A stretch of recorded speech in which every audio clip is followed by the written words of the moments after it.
தேன்கனிக்கோட்டை அருகே சாலையோரம் நடந்து சென்ற சிறுவர்கள் மீது கார் மோதிய விபத்தில் ஒருவர் உயிரிழப்பு.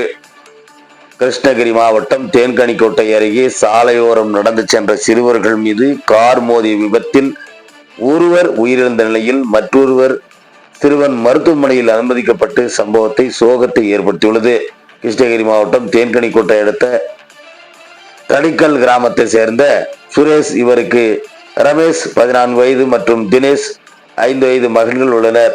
இந்த சிறுவர்கள் இருவரும் இன்று மதியம் தடிக்கல் கிராமம் அருகே சாலை ஓரமாக நடந்து சென்று கொண்டிருந்த போது அப்போது அந்த வழியாக வந்த அடையாளம் தெரியாத கார் ஒன்று கட்டுப்பாட்டை இழந்து சாலை ஓரம் நடந்து சென்று கொண்டிருந்த சிறுவர்கள் மீது மோதியதாக கூறப்படுகிறது. இந்த விபத்தில் ரமேஷ் படுகாயமடைந்து சம்பவ இடத்திலேயே உயிரிழந்தார். விபத்தில் படுகாயமடைந்த ரமேஷ் தம்பி தினேஷை கிராம மக்கள் ஆம்புலன்ஸ் மூலமாக தேன்கனிக்கோட்டை அரசு மருத்துவமனைக்கு அனுப்பி வைத்து பின்னர் மேல் சிகிச்சைக்காக கிருஷ்ணகிரி அரசு மருத்துவமனைக்கு அனுப்பி வைத்தனர்.